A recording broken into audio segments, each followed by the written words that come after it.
Поприветствую всех участников конференции. Благодарю организаторов за приглашение. Считаю важным любые конструктивные обсуждения и дискуссии. В первую очередь хочу отметить, что выражаю свое субъективное мнение и не претендую на исключительность и истинность своих оценочных суждений. Наше поколение сильно интересуется историей и культурой адыгского народа. Много внимания на различных площадках уделяется древней истории. Достаточно материалов про историю времен сопротивления царской России во время Кавказской войны. Но складывается впечатление, что на историю в советское время, а тем более на новейшую историю, наложено табу. Я считаю это большой проблемой. История черкесского движения 90-х показала, что, несмотря на все сложности, черкесская нация существует. И существует полноценно, может мобилизоваться в экстренных условиях. И действительно мы могли наблюдать, что черкесы играли важную роль не только в республиках компактного проживания, но и в целом в регионе.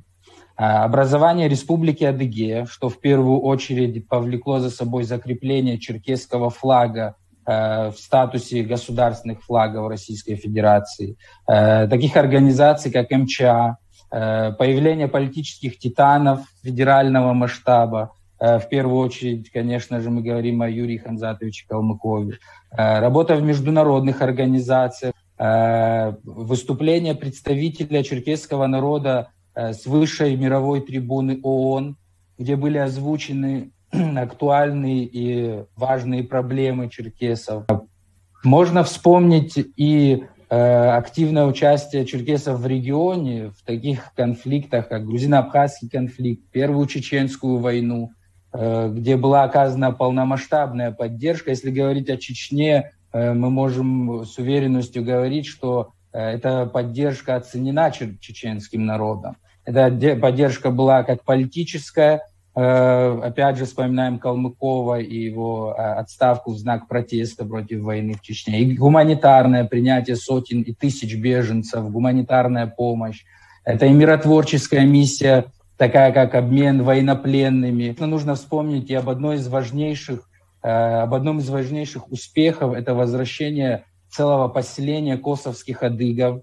И сегодня это поселение разрастается, Аума-Фахабль называется.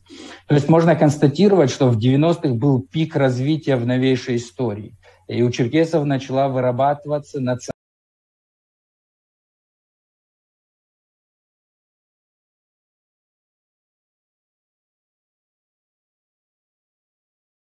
Дадим ему возможность завершить свое слово. Пожалуйста, Айдамир. Но я остановился на том, что можно констатировать, что в 90-х был пик развития в новейшей истории.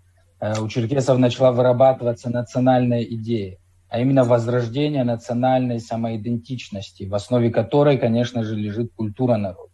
В какой момент, по каким причинам эта идея стала размываться и угасать, тема для отдельных конференций, поэтому глубоко в этот вопрос я уходить не буду. Я лишь хотел подчеркнуть, что эти исторические события наложили свой отпечаток, в том числе и на понимание слова «культура». Культура народа – это нечто большее, чем национальные танцы или обрядовые мероприятия. Если взглянуть в учебники обществознания и посмотреть значение этого термина, мы увидим, что это в первую очередь совокупность моральных и духовных ценностей.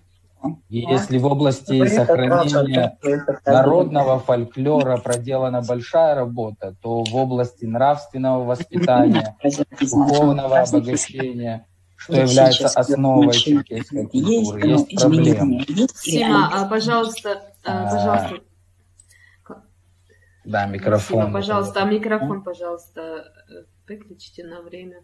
Да, если в детстве я еще помню разговоры о создании тематических заведений для просвещения молодежи, различных мероприятий, направленных на распространение культуры, то последние 15-20 лет тяжело припомнить даже разговоры на эти темы, не говоря уже о реализации проекта. Сегодня все так же, а скорее еще и больше актуальным является проведение различных мероприятий, подобных конференций на различных площадках. Возможно, создание тематических кружков для желающих при учебных заведениях. На фоне нового закона о необязательности изучения родных языков в школах это особенно актуально. Если говорить о духовной части культуры, то, конечно, это в первую очередь религия. Разные источники говорят о разном историческом периоде принятия мусульманской религии черкесами, но все они сходятся в одном, что благодаря схожести традиций ислама и адыгэ-хабза религия быстро интегрировалась в общество черкесов. И последние несколько веков стала неотъемлемой частью культуры народа. Даже несмотря на тяжелейший советский период в плане соблюдения норм ислама, наши наны донесли до нас часть религии. Думаю, большинство видело, как бабушки совершали намаз, многих обучали определенным молитвам перед сном. Это, конечно, важнейший фактор. Если говорить на примере Республики Адыгея, то и сегодня хотелось бы отметить, что единственным, по сути, институтом, возрождающим адыгскую культуру, являются работники духовенства.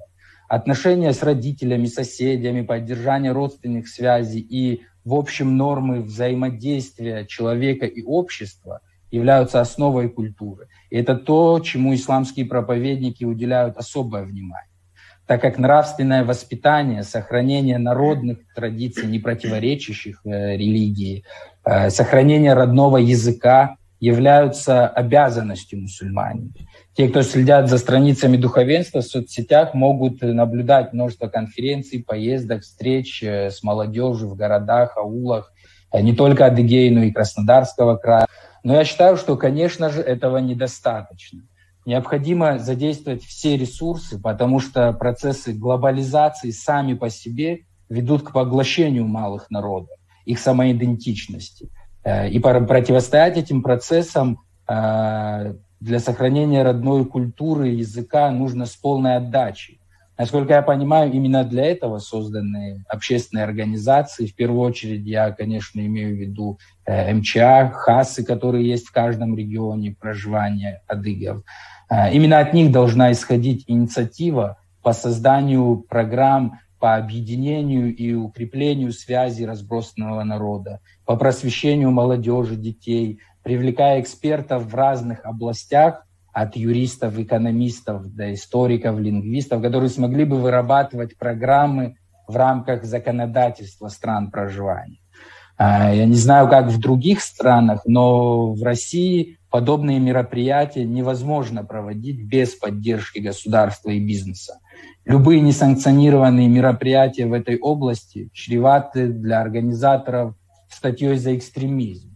А что еще хуже, как показало дело Мартина Качесока, общественника из Кабардино-Балкарии, тебе просто могут подбросить наркотики.